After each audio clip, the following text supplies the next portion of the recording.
আসসালামু আলাইকুম, সবাইকে স্বাগতম। প্রিয় শিক্ষার্থী বন্ধুরা, এইচএসসি হিসাব বিজ্ঞান প্রথম পত্রের যে দৃশ্যমান ও অদৃশ্যমান সম্পদের আমরা যখন হিসেব করি, সেক্ষেত্রে রাজশাহী বোর্ড 2025 সালে যে সৃজনশীল প্রশ্নটি এসেছিল অবচয় সংক্রান্ত, ওই প্রশ্নটির সঠিক সমাধানের চেষ্টা করব। সমাধানের জন্য তোমাদের সাথে আছি আমি মোহাম্মদ সিরাজুল ইসলাম। চলো শুরু করা যাক। প্রথমে আমরা প্রশ্নটা দেখে নিই। প্রশ্নে কি বলা আছে? একজন শিক্ষার্থী আমাকে এই প্রশ্নটি সমাধানের জন্য অনুরোধ করেছিল, কারণ এই প্রশ্নে একটা নতুন আইটেম আছে। সেটা হচ্ছে এই যে ক নাম্বারে বলেছে মেশিনের বিক্রয়জনিত লাভ বা ক্ষতির পরিমাণ নির্ণয় করো। অর্থাৎ আমাদের একটা মেশিন বিক্রি করেছে 2,99,000 টাকায়, লাভ হয়েছে না ক্ষতি হয়েছে সেটা নির্ণয় করতে বলেছে ক নাম্বারে। তাহলে মেশিনের বিক্রয়জনিত লাভ বা ক্ষতি নির্ণয়ের নিয়মটা হচ্ছে, প্রথমে মেশিনের মোট মূল্য হতে এই আমরা পুঞ্জীভূত অবচয় বিয়োগ করব। যদি 3 বছর পর মেশিনটি বিক্রি করি, মোট 3 বছরের অবচয় যা হবে সেটাকে পুঞ্জীভূত অবচয় বলে। তাহলে মেশিনের মোট মূল্য থেকে যদি পুঞ্জীভূত অবচয় বিয়োগ করি, তাহলে বুক ভ্যালু বের হয়, বহিমূল্য বের হয়। আর সেই বহিমূল্যর সাথে এই টাকার পার্থক্য নির্ণয় করে দেখবো লাভ হচ্ছে না ক্ষতি হচ্ছে। তো যাই হোক, ক নাম্বারের জন্য আমরা এখন সমাধান করব। ক নাম্বারে 2 লক্ষ, এখানে 2,80,000 টাকা একটি মেশিন কিনেছে, সংস্থাপন ব্যয় এত টাকা, পরিবহন ব্যয় এত টাকা দেওয়া আছে, সব যোগ করে আমাদের মেশিনের মোট ক্রয় মূল্য হবে। তারপরে কোন পদ্ধতিতে, সরলরৈখিক পদ্ধতিতে অবচয় ধরতে বলেছে। তো অবচয়ের পরিমাণটা হবে এইগুলো সব যোগ করে যা হয় সেখান থেকে 40,000 বিয়োগ করে এই আয়ুষ্কাল হচ্ছে কত বছর? 10 বছর। তো 10 দিয়ে ভাগ হবে, দিয়ে অবচয় হবে। অবচয়টা লাগবে, আমাদের প্রয়োজন হবে। যাই হোক, আমরা এখন এই ক নাম্বারের উত্তরে আমরা এইভাবে লিখতে পারি। ক নাম্বারের উত্তর লেখার জন্য আমরা আগে থেকে আমি কিছু অংশ লিখে রেখেছি, এখন আমি একটা একটা করে বলবো। প্রথমে লিখবো মেশিনের বিক্রয় মূল্য। মেশিনের বিক্রয় মূল্য 2,99,000 টাকা এখানে লিখবো, বাদ মেশিনের পুস্তক মূল্য। পুস্তক মূল্য নির্ণয় করার সময় মেশিনের মোট মূল্য লিখবো। মোট মূল্য হচ্ছে 2,80,000, 30,000 আর এই 30,000 সব যোগ করে এই 2,40,000। সেখান থেকে পুঞ্জীভূত অবচয় বিয়োগ করব। আমি আবারও বলছি, এই টাকাটা বহিমূল্য হবে। এই বহিমূল্যটা কিভাবে পেলাম আমি একটু দেখিয়ে দিচ্ছি। প্রথমত মেশিনের মোট ক্রয় মূল্য আমি লিখেছি, এই যে মেশিন যত টাকা আমি কিনেছি, সংস্থাপন ব্যয়টা সব যোগ করে, সেখান থেকে পুঞ্জীভূত অবচয় বিয়োগ করেছি। পুঞ্জীভূত অবচয় কিভাবে পাবো? আমাদের 1 বছরের অবচয় হচ্ছে এই 3,000 টাকা। কিভাবে 3,000 টাকা হলো? এই যে মেশিন 2,80,000 টাকা, তার সাথে 30, 30, 60,000 যোগ, তাহলে 3,40,000 হবে। সেই 3,40,000 থেকে ভগ্নাবশেষ মূল্য 40,000 বিয়োগ করবো, তাহলে 3 লক্ষ হবে বিশেষ করে অবচয় যোগ্য মূল্য। সেই 3 লক্ষ টাকাকে যদি 10 দিয়ে ভাগ করি, প্রতি বছরের অবচয় 30,000 টাকা। এখন এই 30,000 টাকাকে 3.5 বছরের অবচয়, কারণ আমরা মেশিনটা বিক্রি করছি 2024 সালের জুন মাসে, আমরা কিনেছিলাম 2021 সালে। তাহলে 21, 22, 23 আর 24 সালে 6 মাস, তাহলে 3 মাস, 3 বছর আর ওই 6 মাস, 3.5 বছর। সেজন্য আমরা 1 বছরের অবচয় যদি 30,000 হয়, তাহলে 3.5 বছরের অবচয় কত হবে? 30,000কে 3.5 দিয়ে গুণ করে 1,05,000 হবে আমাদের পুঞ্জীভূত অবচয়, 3.5 বছরের অবচয়। যেদিন মেশিনটি বিক্রি করব সেই পর্যন্ত যে অবচয় হবে সেগুলো আমরা যোগ করব। যোগ করে পেলাম 1,05,000। এবার এই যে 3,24,000, 40,000 ছিল মোট মূল্য মেশিনের, ওখান থেকে এই 1,05,000 বিয়োগ করে যেটি পেলাম সেইটা হচ্ছে এই আমাদের বহিমূল্য, মেশিনের পুস্তক মূল্য বা বহিমূল্য। এবার এইটা থেকে পুস্তক মূল্য বিয়োগ করে আমরা দেখছি আমাদের মেশিনের অবচয় বাদ দেওয়ার পরে আসল দাম হচ্ছে 3,35,000 টাকা, যাকে পুস্তক মূল্য বলে। কিন্তু মেশিনটা আমরা বিক্রি করেছি 2,09,000 টাকায়, তাহলে এটা চেয়ে এটা কম দামে বিক্রি করেছি না? হ্যাঁ, কম দামে বিক্রি করেছি। এত টাকার মেশিন, এটি থেকে এটা বিয়োগ করে মাইনাস হচ্ছে। মাইনাস যদি হয় তাহলে সেটি ক্ষতি, মেশিন বিক্রয়জনিত ক্ষতি হবে। কারণ আমার মেশিন অবশ্যই বাদ দেওয়ার পরে দাম হচ্ছে 3,35,000, আমি বিক্রি করেছি 1,09,000-এ, কম দামে বিক্রি করেছি, সেজন্য ক্ষতি হয়েছে। এটি ছিল ক নাম্বারের উত্তর। আবার আমরা এই উদ্দীপকে ফিরে এলাম। উদ্দীপকের খ নাম্বারে বলেছে 2024 আর 25 সালের প্রয়োজনীয় জাবেদা দাখিলা প্রস্তুত করতে। তো 2024 সালের অবচয়ের পরিমাণ হবে কত টাকা এবং 2025 সালের অবচয়ের পরিমাণ হবে কত টাকা, সেগুলো দিয়ে আমরা এখন জাবেদা করব। যাই সমাধানের চেষ্টা করি। এই 2023 23 আর 24 সালের বলেছিল মনে হয়, 23 আর 24 সালের, সম্ভবত 23 সালের আর 24 সালের বলেছিল। 23 সালের অবচয় তো 30,000 টাকা হবে। এটা নিয়ে জাবেদা করব। এই যে লক্ষ্য করি, অবচয় ডেবিট, পুঞ্জীভূত অবচয় ক্রেডিট, টাকা লিখবো 30,000 টাকা। 30,000 টাকা কিভাবে পাবো? ওই যে মেশিনের মোট মূল্য থেকে আমরা ভগ্নাবশেষ মূল্য বিয়োগ করে অবচয় যোগ্য মূল্য হয় 3 লাখ, তাকে 10 দিয়ে ভাগ করে 30,000 টাকা মেশিনের অবচয় নিয়ে জাবেদা করব। অবচয় ডেবিট, পুঞ্জীভূত অবচয় ক্রেডিট 30,000 টাকা। এরপর এই অবচয়কে আয় বিবরণীতে স্থানান্তর করতে হবে। তার জন্য জাবেদা করব আয় বিবরণী ডেবিট, অবচয় খরচ ক্রেডিট। ওই 30,000 টাকাই হবে। আমরা জানি অবচয়ের জন্য দুইটা জাবেদা হয়। একটা জাবেদা হয় অবচয় ধরার জন্য, এই যে আয় বিবরণী অবচয় খরচ ডেবিট, পুঞ্জীভূত অবচয় ক্রেডিট। আর আরেকটা জাবেদা হয় আয় বিবরণীতে স্থানান্তরের জন্য।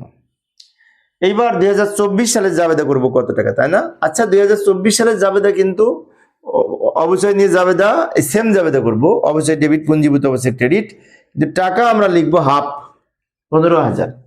এখন অনেক শিক্ষার্থীর মনে হতে পারে কেন 15,000 লিখবো? কারণ এইখানে 1 বছরের অবচয় হচ্ছে আমাদের 30,000 টাকা, কিন্তু আমাদের অবচয় ধরতে হবে 6 মাসের। এই যে জুন 30 তারিখ বলেছে, সেজন্য 6 মাসের অবচয় ধরতে হবে। এইবার এই আরো জাবেদা আছে, সেটি হচ্ছে মেশিন যে বিক্রি করলো সে বিক্রয়ের জন্য আমরা একটা জাবেদা করব। আবার এই অবচয়কে আয় বিবরণীতে স্থানান্তরের জন্য আরেকটা জাবেদা করব।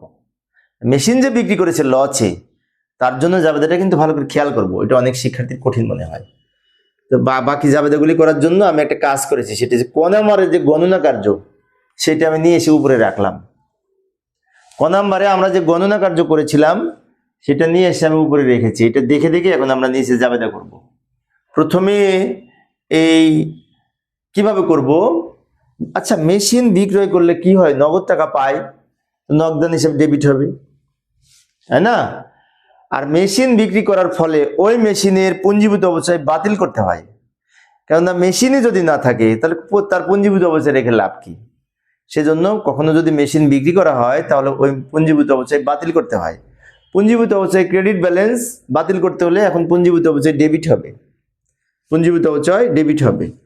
ভালো করে লক্ষ্য করি, নগদান হিসেব ডেবিট, যত টাকায় মেশিনটা বিক্রি করেছি সেটা লিখেছি।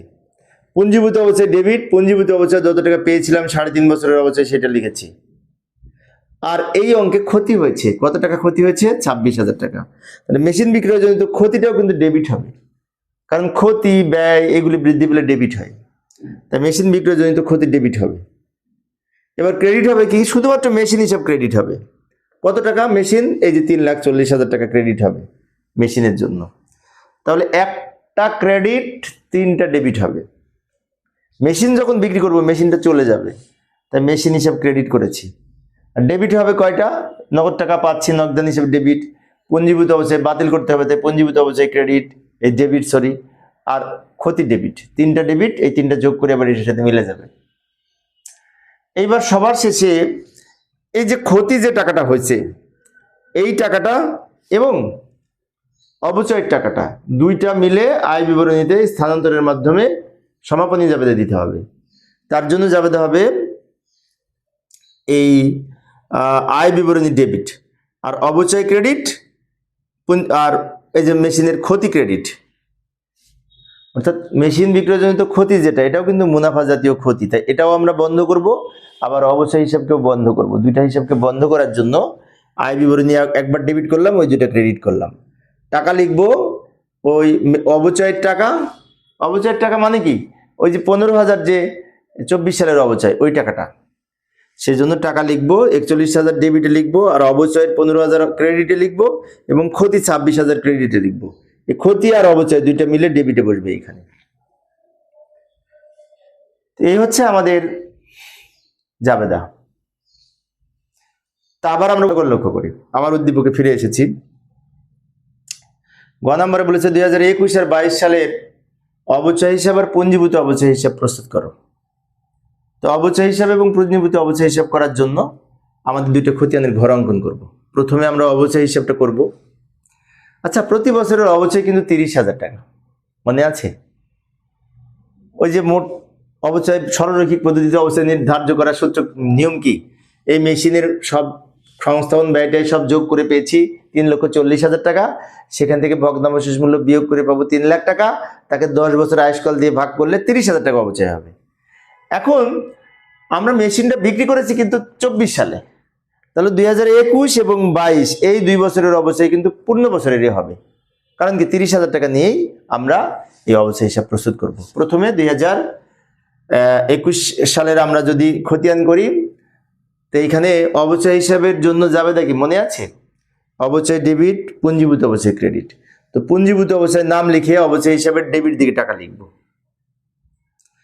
ডেবিট এটা ডেবিটে চলে যাবে। আবার অবচয় নিয়ে পরের যাবে যেটা হয় আয় বিবরণী ডেবিট, অবচয় ক্রেডিট। তাহলে আয় বিবরণী নাম লিখে অবচয় ক্রেডিট দিকে টাকা লিখবো, ডেবিট ক্রেডিট বিয়োগ করে 0 হবে, লিখলেও হয় 0, না লিখলেও হয়। আবার 2022 সালে সেম জাবেদা করব, পুঞ্জীভূত অবচয় নাম লিখে 30,000 টাকায় হবে, কারণ 2 বছরের অবচয় সেম। এবং আয় বিবরণীর নাম লিখে আবার ক্রেডিট দিকে লিখবো, ডেবিট ক্রেডিট বিয়োগ করে 0 হবে। একটি বিষয় খেয়াল রাখবো, অবচয় হিসাব সবসময় 0 হয়। কেন 0 হয়? অবচয় একবার ধরলাম আর একবার আয় বিবরণীতে স্থানান্তর করলাম। আয় বিবরণীতে স্থানান্তর করাটা সমাপনী জাবেদার মধ্যে পড়ে, তাই আয় বিবরণী স্থানান্তর করলে অবচয়ের পরিমাণ কমে যায়, তাই অবচয় হিসাব এর ক্রেডিট দিকে লিখেছি। এখন আরেকটা খতিয়ান করতে বলেছিল পুঞ্জীভূত অবচয় হিসাব, সেটার খতিয়ান প্রস্তুত করব। তো পুঞ্জীভূত অবচয় খতিয়ান প্রস্তুত করার জন্য আমাদের জাবেদাটা কি? জাবেদা হচ্ছে অবচয় ডেবিট, পুঞ্জীভূত অবচয় ক্রেডিট। তো অবচয় নাম লিখে পুঞ্জীভূত অবচয় ক্রেডিট দিকে টাকা লিখবো, ক্রেডিট এটা ক্রেডিট দিকে চলে যাবে। আবার অবচয় নাম লিখে পরের বছরে 2022 সালে ক্রেডিট দিকে টাকা লিখবো। এবার ক্রেডিট ক্রেডিট যোগ করি, ক্রেডিট দিকে লিখতে হবে। ভালো করে লক্ষ্য করি, পুঞ্জীভূত অবচয়ের জাবেদা হচ্ছে অবচয় ডেবিট, পুঞ্জীভূত অবচয় ক্রেডিট। তাহলে অবচয় নাম লিখে পুঞ্জীভূত অবচয় ক্রেডিটে টাকা লিখবো, ক্রেডিট এটা ক্রেডিটে চলে যাবে। আবার পরের বছরে সেম জাবেদা, অবচয় ডেবিট, পুঞ্জীভূত অবচয় ক্রেডিট। তাই অবচয় খরচ নাম লিখে পুঞ্জীভূত অবচয় ক্রেডিট দিকে টাকা লিখেছি, এটাও ক্রেডিট এটাও ক্রেডিট, ক্রেডিট ক্রেডিট যোগ করে ক্রেডিট দিকে লিখতে হবে, তাই ক্রেডিট দিকে লিখেছি। এইভাবে আমরা পুঞ্জীভূত অবচয় হিসাব প্রস্তুত করতে পারি। পুঞ্জীভূত অবচয় হিসাব আস্তে আস্তে বাড়তে থাকে, তাই প্রথমে যেটা লিখবো তার সাথে এটা যোগ হবে, আবার যদি থাকতো সেটা যোগ হতো, আস্তে আস্তে বাড়তে থাকবে। প্রিয় শিক্ষার্থী বন্ধুরা, এই ছিল আজকের আলোচনা। শিক্ষার্থীদের অনুরোধে আমি মাঝে মধ্যে আলোচনা করি। তো তোমাদের যদি কারো প্রশ্ন, কোনো বছরের প্রশ্নের যদি সমাধান করার ইচ্ছা হয়, তোমরা যদি আমার কাছে কমেন্টসে লেখো, আমি চেষ্টা করবো সমাধানের। পরিশেষে সবাই ভালো থাকবে এবং সুস্থ থাকবে এই কামনায়। খোদা হাফেজ।